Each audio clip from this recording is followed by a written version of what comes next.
Hello, I'm Zaitu from Zaitu Drafts. In this video I'll be making a preview of upcoming week of the EU LCS. I'll also share my mistakes about my previous video and how I was wrong. I'll try to give you my analysis on some of the games and key points of them, and I'll also give my predictions for the upcoming week.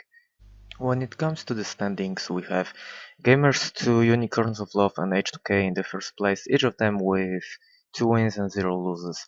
I'm quite surprised by the first two of them, as both Unicorns of Love and G2 Esports didn't seem so strong. I do think that the opponents they faced were relatively weak, and I don't really think that they will uphold their place after the next week or two.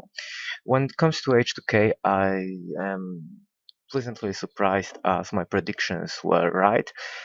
I predicted them to go like a second after whole split with possibility to challenge Oregon for the first place, and right now they seem really strong.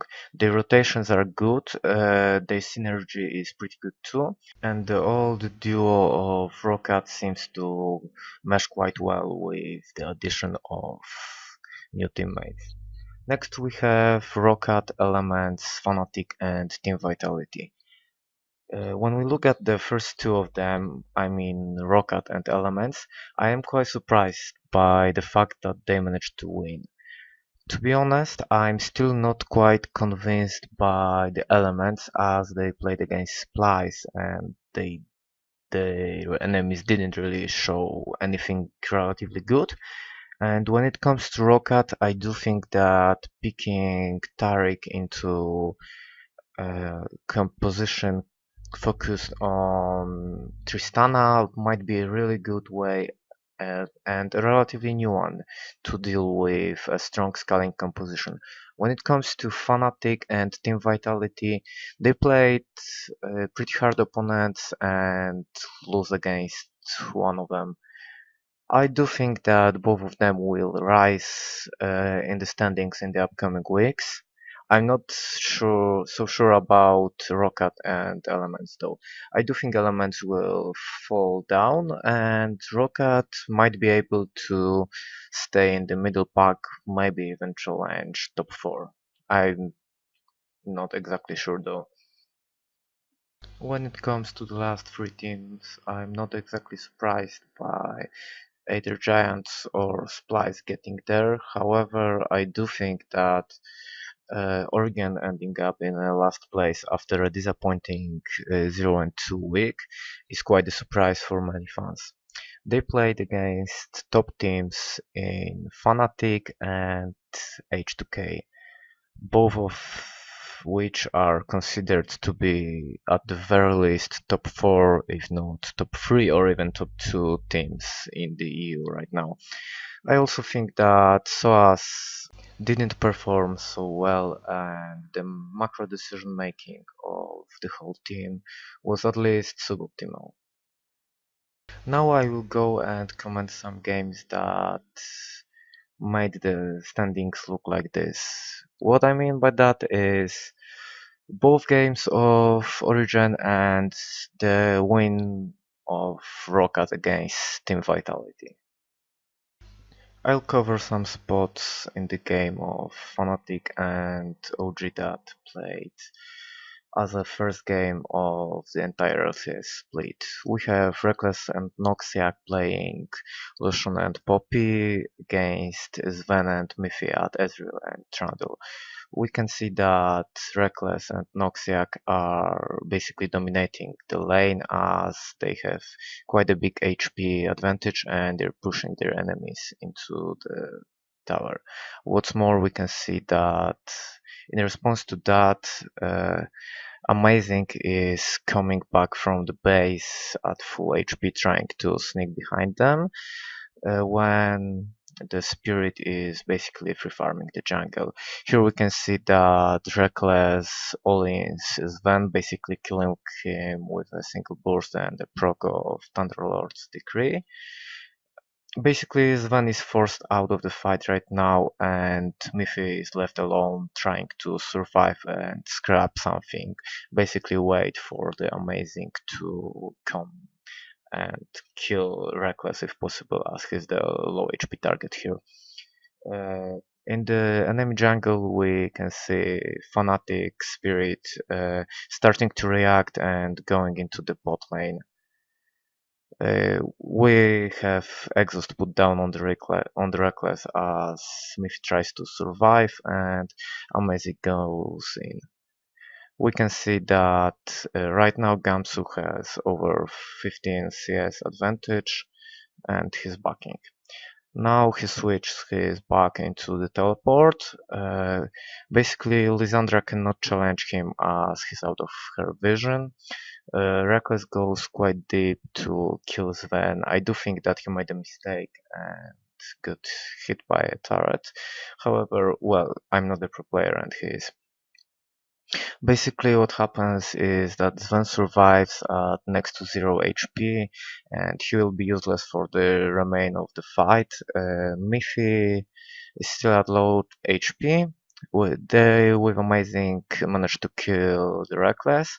Gamsu teleports in, and this is a Slaughterfest that will have a huge impact on the game.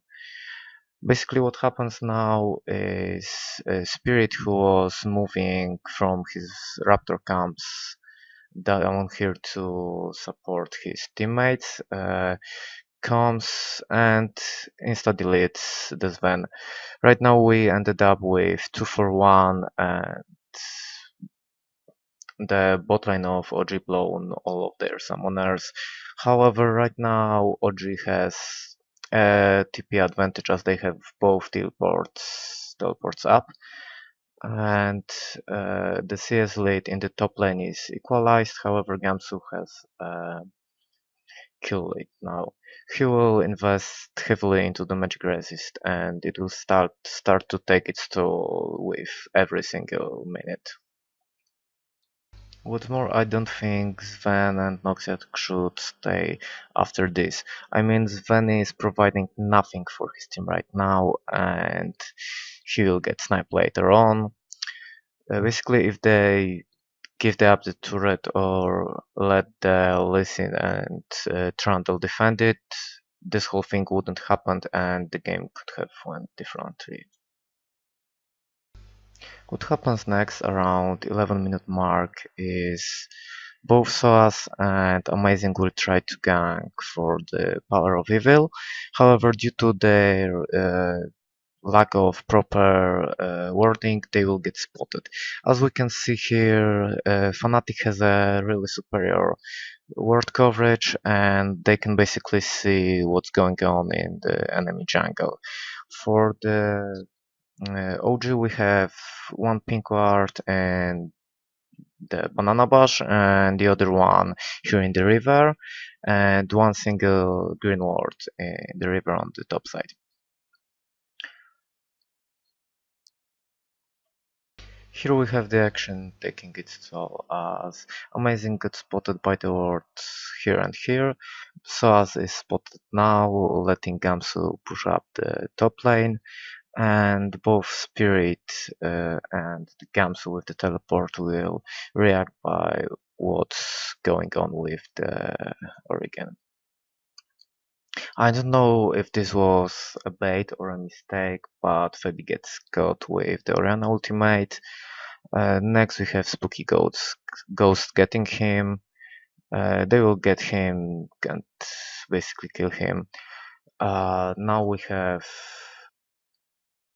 Gamsu teleporting in, taking down Power of Evil, forcing away the Amazing, taking his flash, fighting with Soaz, and they go back. Basically, they trade the fight that was lost or could have been lost if not for the proper word college. As for now, Gamsu will be pretty heavily ahead with, I think, around 10 creep score and 1.5 kill ahead. Now this is where the things started to go really bad for Oregon, as we have the famous duel of Gamsu against Soas. What happens is Gamsu basically face rolls the Soas as he have completed both Mercury threats and Spirit Visage and is unkillable. What's more amazing, basically fails two of his skills and gets killed or even smashed. I don't know how to call it. Right now we have Gamsu with 400 and CS late of around 10 creeps. What will happen now is he will basically become unkillable as SOAS and Power of Evil are the main damage dealers, uh, along with Blue Ezreal, who will also give quite a lot of magic damage and not enough of physical one to kill him. He could basically spam magic resist and become unkillable here. Here we have the last turning point of the game. As you can see, Amazing is trying to gank for the Soas and basically help to gather what's left of the top lane and his top laner. We even have the bot lane of Origin coming to pack them up. However, Lee gets spotted and both Fabivan and Spirit are coming to help Gamsu. I don't know why he starts to take down the ward while he has no vision about both Spirit and Fabivan. However, he goes in and let's see what happens. Basically, they start to chase, and right now it's a proper decision as Power of Evil is trying to flank the enemies. However, watch what will happen when uh, Fabivan comes from here into Sven, I think, or Soaz. Yep, Soaz gets instantly killed. Amazing takes a properly syndrome and goes in, has to run away. Sven is doing nothing here. They kill a Fanatic Spirit. However, it was 4v5, and when all of it happened, Reckless was free hitting bot turret, and basically he got like half of it down and killed it. After this, Fnatic is 4 kills ahead, and basically the game is done so as they cannot kill Olaf, and both Lysandra and Oriana are going into the Road of Ages that needs a lot of stacking. Ezreal is going into a blue build, so he will not be able to deal with Olaf properly, and I don't think there is a single decision that could make them come back from a deficit like that.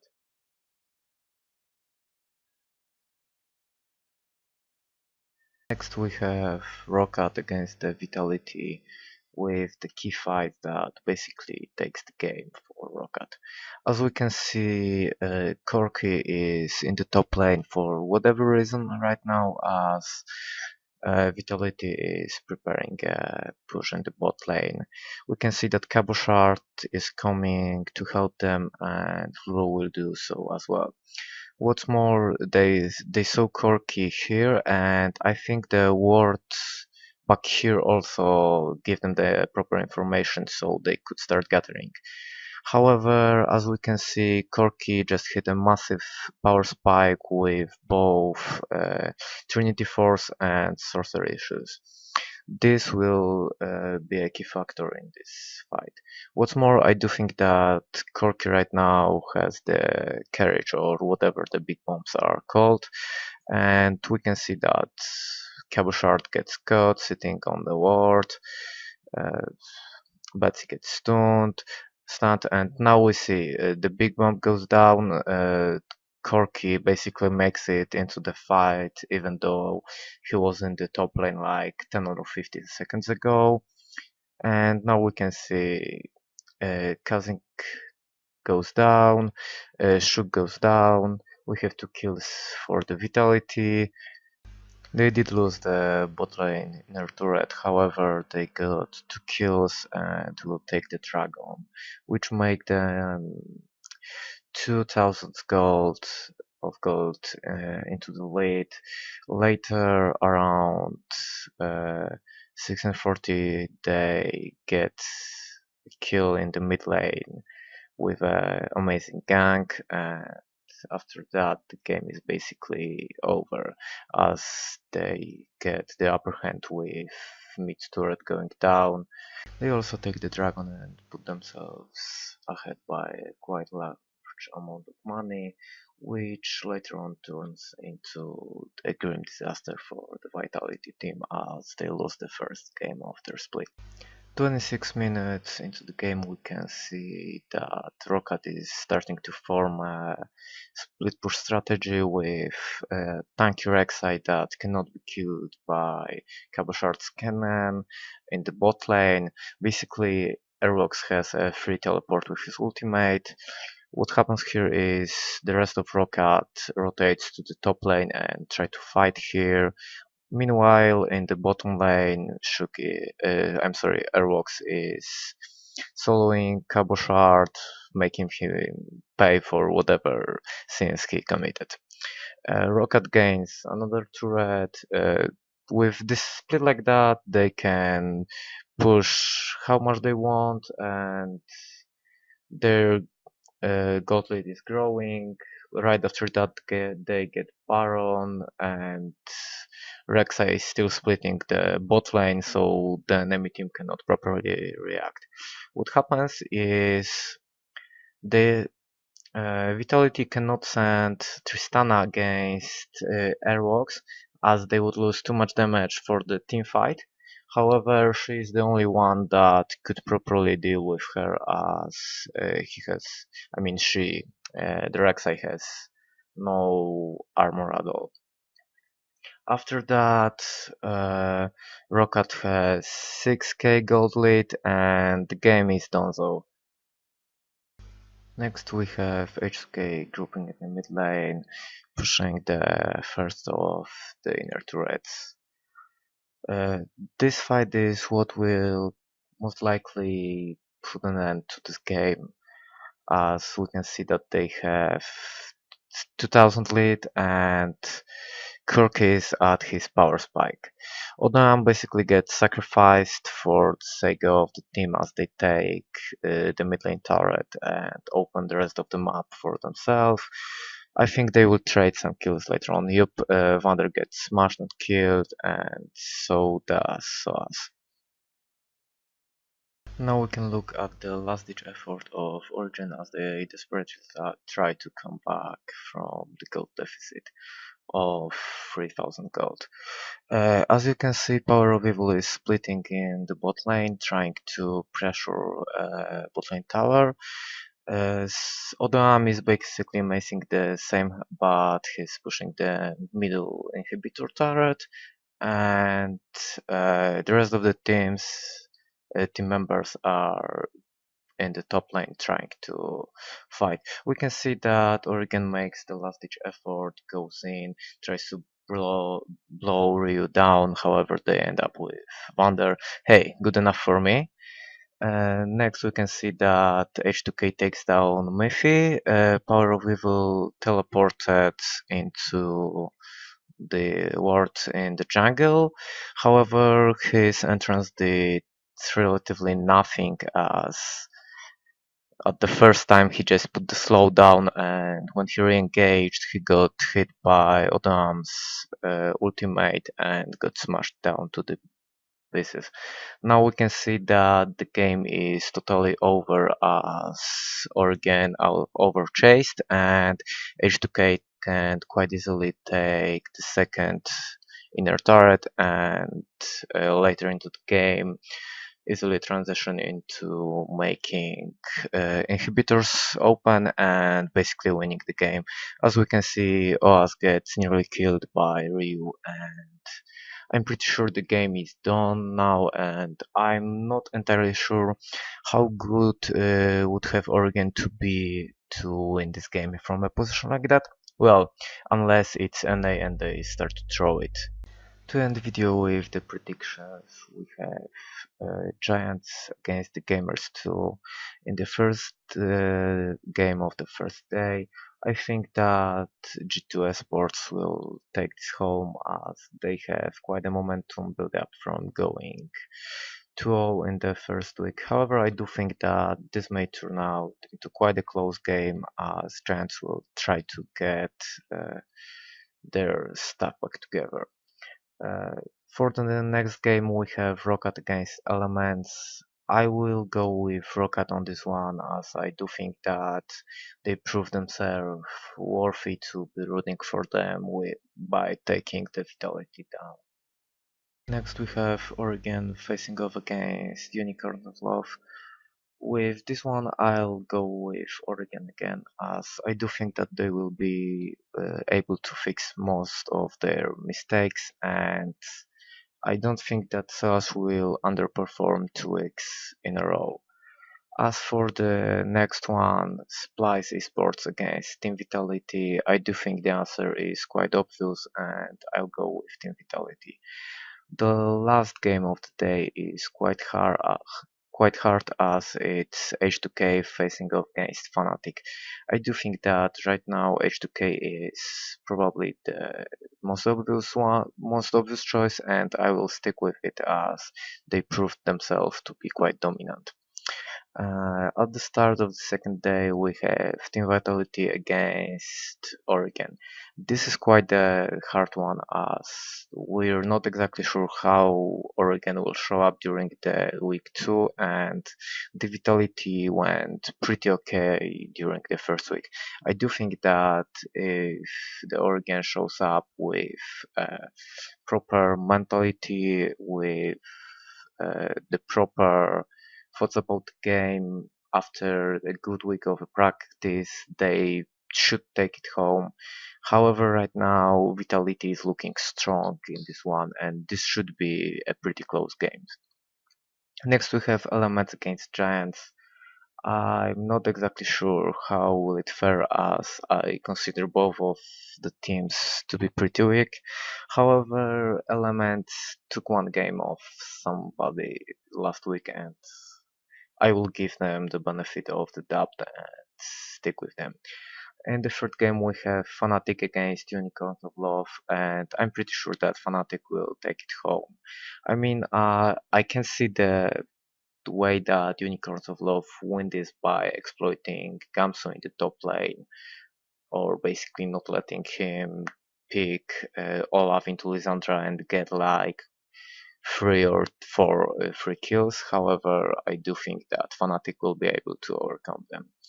As the fourth game, we have Rocket against Splice, and I do think that the choice is quite obvious as Rocket took down the Vitality, and I will go with them here. In the last game, we have the Stomp of the Week featuring H2K and G2 Esports. I do think that H2K will win this game and most likely end up as a sole possessor of the first place after this week. I hope you enjoyed the video and I'll be making more of them every week. See you later.